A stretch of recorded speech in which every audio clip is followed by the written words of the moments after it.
Hi all, welcome back to Kerala P C talks. So ഇന്ന് നമ്മുടെ revision രീതിയാണ് share ചെയ്യാൻ പോകുന്നത്. ഒരുപാട് പേര് ചോദിച്ചിട്ടുണ്ടായിരുന്നു എങ്ങനെയാണ് നമ്മൾ റിവിഷൻ ചെയ്യുന്നത്, അതുപോലെ പഠിച്ചത് എങ്ങനെ മറക്കാണ്ടിരിക്കാനുള്ള കുറച്ച് കാര്യങ്ങൾ പറഞ്ഞു തരുമെന്ന് ചോദിച്ചിട്ടുണ്ടായിരുന്നു. അപ്പം ഞാൻ റിവിഷൻ ചെയ്യണത് എങ്ങനെയാന്ന് ഈ വീഡിയോയിൽ പറയാം. കുറച്ച് 2-3 കാര്യങ്ങളുണ്ട്. അതുപോലെ ഇപ്പം എൻ്റെ കയ്യിലുള്ളത് പി എസ് സി ബുള്ളറ്റിനാണ്. അതിൻ്റെ ഒരു ഡൗട്ട് കുറച്ച് പേര് ചോദിച്ചിട്ടുണ്ടായിരുന്നു. ഞാൻ ആദ്യം അത് പറയാം. പി എസ് സി ബുള്ളറ്റിൻ ഈ മാസം നമ്മൾ അപ്ലൈ ചെയ്ത് കഴിഞ്ഞാൽ നമ്മുടെ പി എസ് സിയുടെ ഒഫീഷ്യൽ സൈറ്റിൽ നിന്നാണല്ലോ നമ്മൾ പി സി ബുള്ളറ്റിന് ഓർഡർ ചെയ്യാം. ഇല്ലെങ്കിൽ ഷോപ്പിലൊക്കെ ചില ഷോപ്പിലൊക്കെ അവൈലബിൾ ആണ്. അപ്പോൾ ഷോപ്പിൽ കിട്ടാത്തതാണെങ്കിൽ പി എസ് സിയുടെ ഒഫീഷ്യൽ സൈറ്റിൽ അപ്ലൈ ചെയ്യാം. അപ്ലൈ ചെയ്യേണ്ട വീഡിയോ നമ്മുടെ ചാനലിൽ തന്നെ ഉണ്ട്. കാണാൻ താല്പര്യമുള്ളവർക്ക് പോയി കാണാം കേട്ടോ. അല്ല, ഞാൻ പുതിയൊരു വീഡിയോ കൂടി ചെയ്യുന്നുണ്ട് അടുത്തത് ഞാൻ അപ്ലൈ ചെയ്യുമ്പോൾ. അപ്പോൾ പുതിയ വീഡിയോ അങ്ങനെയായിട്ട് കാണാം. അപ്പോൾ ഇത് ചെയ്ത സമയത്ത് നമ്മളിപ്പോൾ ജനുവരി മാസം ചെയ്ത് വെച്ചാൽ ഫെബ്രുവരി തൊട്ടിട്ടാണ് കയ്യിൽ കിട്ടാൻ തുടങ്ങുക. എല്ലാ മാസവും 2 നമുക്ക് കയ്യിൽ കിട്ടും. 1-ാം തീയതിയും 15-ാം തീയതിയാണ് അവർ അയക്കുക. 1-ാം തീയതി ഒരു 7-ാം തീയതി ആകുമ്പോൾ കിട്ടും.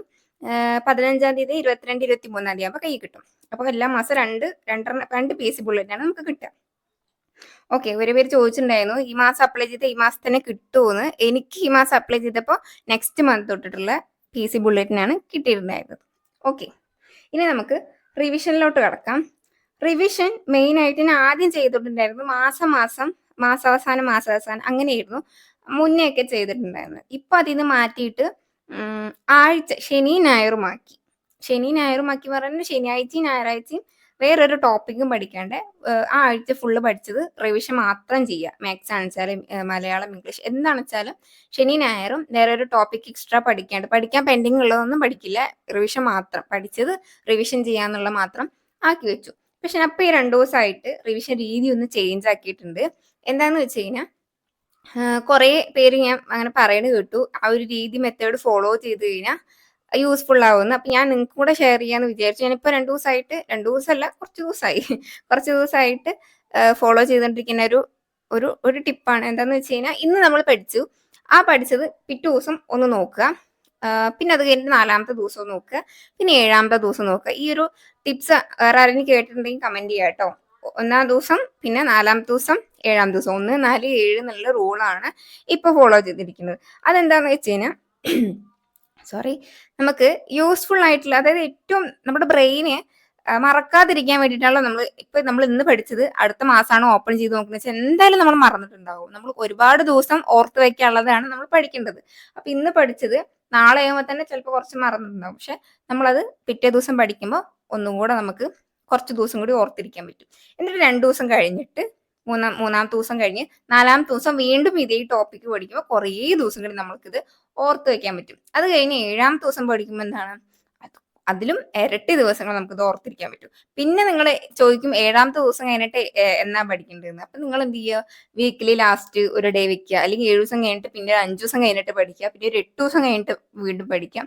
ഇങ്ങനെ റിപ്പീറ്റ് ആയിട്ട് ഓരോ ദിവസം കഴിയും തോറും ഓർത്തെടുക്കാൻ നിങ്ങൾ ശ്രമിച്ചുകൊണ്ടിരിക്കുക. നമുക്ക് പഠനം മാത്രം നടന്നു പോയാൽ പോരാ, കൂടെ റിവിഷനും കൂടെ നടത്തണം. ഏറ്റവും നമ്മുടെ പി എസ് സി പഠിക്കുന്ന ഉദ്യോഗാർത്ഥികൾ ചെയ്യുന്ന ഒരു തെറ്റാണ്, ഒരുപാട് ഇരുന്ന് പഠിക്കും, പക്ഷെ എന്ത് ചെയ്യും, റിവിഷൻ ചെയ്യില്ല. റിവിഷൻ പ്രോപ്പർ ആയിട്ട് ചെയ്തിട്ടില്ലെങ്കിൽ നമുക്ക് എക്സാമിന് പോയി കഴിഞ്ഞാൽ മനസ്സിലാവും. പക്ഷെ ഞാൻ പഠിച്ചിട്ടുണ്ട്, പക്ഷെ അതെനിക്ക് ബബിള് ചെയ്യുന്ന സമയത്ത് തെറ്റാവോ എന്നുള്ള ഡൗട്ട് വരും. ആ ഡൗട്ട് വരുന്നത് നമ്മൾ റിവിഷൻ ചെയ്യാത്തതുകൊണ്ട്. നമ്മൾ റിവിഷൻ ചെയ്ത് കറക്റ്റ് ആയിട്ട് ഫോളോ ചെയ്തിട്ടുണ്ടെങ്കിൽ നമുക്ക് ആ ഒരു ക്വസ്റ്റ്യൻ ആൻസർ ചെയ്യാൻ പറ്റും. നമ്മൾ എന്ത് ചെയ്യണം, കറക്റ്റ് ആയിട്ട് റിവിഷൻ ഫോളോ ചെയ്യണം. ഇപ്പൊ മാത്സ് ആണെങ്കിൽ എക്സാമ്പിൾ പറയുകയാണെങ്കിൽ ഒരു ഇക്വേഷൻ, ഇപ്പൊ ക്ലോക്ക് ആണെങ്കിലും വേറെ ഏതെങ്കിലും, ഇപ്പം ആദ്യത്തെ എണ്ണ സംഖ്യകളുടെ ശരാശരി n+1/2 ആണ്. ഈ ഇക്വേഷൻ നമ്മൾ വെച്ചിട്ട് വെക്കുക. അപ്പൊ അല്ലെങ്കിൽ വേറെ ഏതെങ്കിലും കുറച്ച് വലിയ ഇക്വേഷൻ എടുത്തു കഴിഞ്ഞാൽ ആ ഇക്വേഷൻ ചെയ്തുകൊണ്ടിരിക്കുന്ന സമയത്ത് നമ്മൾ ആദ്യം ചെയ്ത് പഠിച്ചു കഴിഞ്ഞു. എന്നിട്ട് 2 ദിവസം കഴിഞ്ഞിട്ട് ഇത് എടുത്ത് നോക്കുമ്പോൾ ആദ്യം ക്വസ്റ്റ്യൻ നോക്കുക, ആൻസർ നിങ്ങൾ എന്ത് ചെയ്യുക, മറച്ചു വെച്ചിട്ട് ഒന്നല്ലെങ്കിൽ നിങ്ങളുടെ പേപ്പറിലോ ബുക്കിലോ എവിടെയെങ്കിലും എഴുതി നോക്കുക, കിട്ടുന്നുണ്ടോ എന്ന് ചെക്ക് ചെയ്യുക. അതിനുശേഷം നമുക്ക് കണ്ടു കഴിഞ്ഞാൽ എനിക്ക് അറിയാലോ എന്നുള്ള ആ ഒരു കോൺഫിഡന്റ് നിങ്ങൾ എന്ത് ചെയ്യുക, അത് നമ്മളോട് തന്നെ ചെയ്യുന്ന ഒരു തെറ്റാണ്. കാരണം നമുക്കത് അറിയുണ്ടാവില്ല. പക്ഷെ എന്നാലും സ്വയം എനിക്കത് അറിയാം എന്നുള്ളൊരു ഭാവത്തിൽ ഇരിക്കണം. അങ്ങനെ ഇരിക്കാൻ പാടില്ല. പക്ഷെ എന്ത് ചെയ്യണം, ആ ചോദ്യം കണ്ടു കഴിഞ്ഞാൽ ആൻസർ ഒന്ന് മറച്ചു വെച്ചിട്ട് ചെയ്ത് നോക്കാം. കിട്ടിയിട്ടില്ലെങ്കിൽ നമുക്ക് ഈ ആൻസർ നോക്കാം. നമ്മൾ എന്ത് ചെയ്യും, എക്സാമിന് ഇതേപോലെ പോണ സമയത്ത് മാത്സിന്റെ ഇതേപോലെ റിവിഷൻ ചെയ്യാണ്ട് എല്ലാം ചെയ്ത് വെക്കും, പഠിക്കും, പക്ഷെ റിവിഷൻ ആയിട്ട് റിപ്പീറ്റ് ആയിട്ട് ക്വസ്റ്റ്യൻസ് ചെയ്യില്ല. അതുപോലെ മാത്സിൽ ഓരോ ടോപ്പിക് പഠിക്കുമ്പോഴും ഒരു ടോപ്പിക്ക് പഠിച്ചു കഴിഞ്ഞാൽ അതിന് ക്വസ്റ്റ്യൻസ് ഉണ്ടാവുമല്ലോ, നമുക്ക് വർക്ക്ഔട്ട് ചെയ്യാനുള്ള ക്വസ്റ്റ്യൻസ് ഉണ്ടാവുമല്ലോ. അതെന്ത് ചെയ്യണം?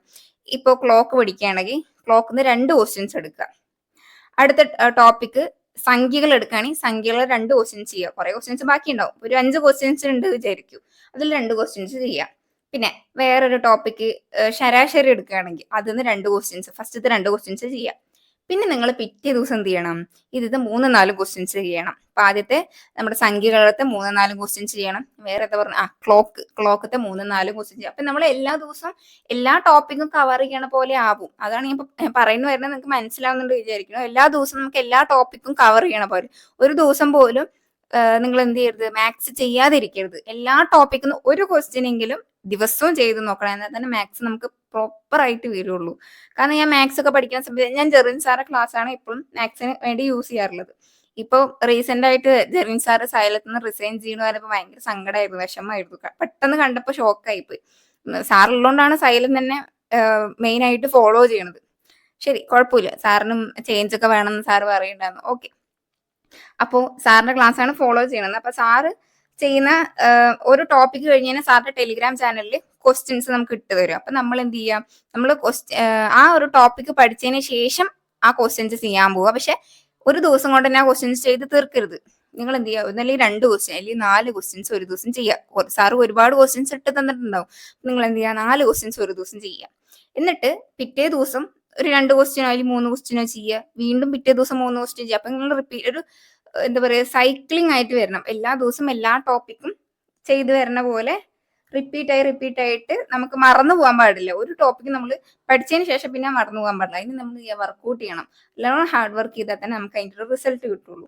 അപ്പോൾ പഠിച്ചാൽ മാത്രം പോരാ, ഇപ്പോഴും ഞാൻ പറയുന്നത് പഠിച്ചാൽ മാത്രം പോരാ, പഠിക്കണത് നന്നായി റിവിഷനും കൂടെ ചെയ്യാം. SCRT ഒക്കെ നന്നായി പഠിക്കുക.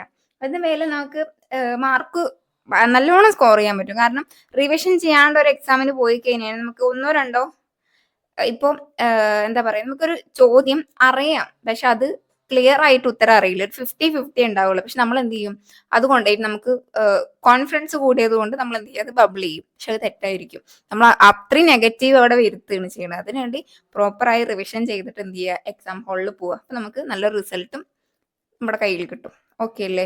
അപ്പോൾ ഒരു ദിവസം ഞാൻ എന്താ പറഞ്ഞ 1-4-7 എന്നുള്ളൊരു ടിപ്പാണ് പറഞ്ഞത്. ഒരുപാട് പേര് പറഞ്ഞു കേട്ടിട്ട് ഞാൻ ചെയ്ത് നോക്കിയിട്ട് എനിക്ക് വർക്ക് ആയിട്ടുള്ളതാണ്. കാരണം കുറെ ചാപ്റ്റേഴ്സ് തീരുന്നുണ്ട് വേഗം പഠിച്ച് തീർന്നു എന്നുള്ളൊരു കോൺഫിഡൻസ് വരാൻ തുടങ്ങി. ഇപ്പൊ നമ്മുടെ റാങ്ക് ഫയൽ ഇൻഡെക്സ് പേജിൽ നമ്മൾ മാർക്ക് ചെയ്ത് ഓരോ പഠിച്ചത് മാർക്ക് ചെയ്ത് പോകുമ്പോൾ ആ ഇൻഡെക്സ് പേജ് കാണുമ്പോൾ ഒരു ഫീൽ ഉണ്ട്. ഇത് നമ്മൾ പഠിച്ചതാണല്ലോ എന്നുള്ളൊരു ഫീൽ. ആ ഫീല് ഭയങ്കര ഒരു ഫീലാണ്, പറഞ്ഞറിയിക്കാൻ പറ്റാത്തൊരു ഫീലാണ്. അപ്പൊ ആ ഒരു ഫീലൊക്കെ വരുന്ന സമയത്ത് നമ്മൾ ഇത്രയും പഠിച്ചല്ലോ, നമ്മളെ കൊണ്ട് ഇത്രയും പറ്റുന്നുണ്ടല്ലോ എന്നൊരു തോന്നല് നമുക്ക് വരും.